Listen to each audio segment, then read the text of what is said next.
नमस्कार, बहुत स्वागत है आपका विंध्या टाइम्स में। मैं हूं आपके साथ स्वाति।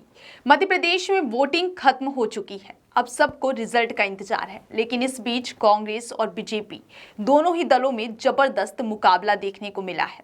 इस चुनाव को लोग और राजनीतिक जानकार कांटे की टक्कर बता रहे हैं। लेकिन प्रदेश की ऐसी 10 सीटें हैं जहां निर्दलीय प्रत्याशियों का खासा दबदबा है, जिन पर सबकी नजरें टिकी हुई हैं। चाहे फिर भारतीय जनता पार्टी हो या फिर कांग्रेस, दोनों दल इन सीटों पर नजर बनाए हुए हैं। ऐसा माना जा रहा है कि इन सीटों पर ही मध्य प्रदेश में खेल होगा, क्योंकि यहाँ पर कांटे की टक्कर देखने को मिल रही है। मध्य प्रदेश में 10 ऐसी सीटें हैं जहां पर कांग्रेस और बीजेपी दोनों ही दलों के बागी अपनी ताकत झोंक रहे हैं। और जानकारों की माने तो इन सीटों पर वे बीजेपी और कांग्रेस दोनों को ही कड़ी टक्कर दे रहे हैं। यही कारण है कि इन पर दोनों ही दल नजर बनाए हुए हैं। आपको बता दें, महू इस सीट से कांग्रेस के बागी अंतर सिंह दरबार चुनाव लड़ रहे हैं। यहाँ पर बीजेपी और कांग्रेस दोनों के लिए ही अंतर सिंह दरबार मुसीबत बने हुए हैं। आलोट इस सीट से कांग्रेस सांसद और विधायक रहे प्रेमचंद गुड्डू निर्दलीय चुनावी मैदान में हैं। इन्होंने कांग्रेस छोड़ने से पहले कमलनाथ और दिग्विजय सिंह पर कई आरोप लगाए थे।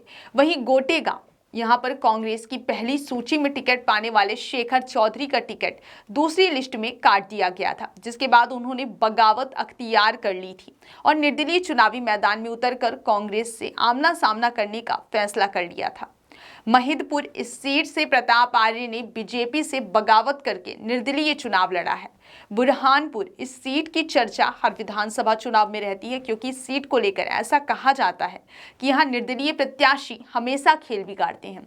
इस बार यहाँ से सबसे मजबूत निर्दलीय प्रत्याशी हर्षवर्धन सिंह चौहान है, जो बीजेपी के पूर्व अध्यक्ष नंद कुमार चौहान के बेटे हैं। धार इस सीट पर राजू यादव निर्दलीय चुनाव मैदान पे हैं। राजू यादव के निर्दलीय मैदान में होने के कारण यहाँ बीजेपी की मुश्किलें बढ़ती दिखाई दे रही हैं।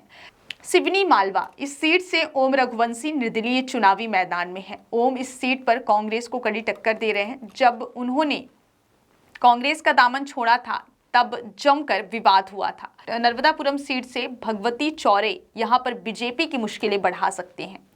बड़नगर राजेंद्र सोलंकी इसके अलावा सीधी विधानसभा सीट से कई बार के विधायक रहे केदारनाथ शुक्ला निर्दलीय चुनावी मैदान में ताल ठोक रहे हैं। इन निर्दलीयों के होने से बीजेपी को कहीं ना कहीं मुश्किलों का सामना करना पड़ सकता है।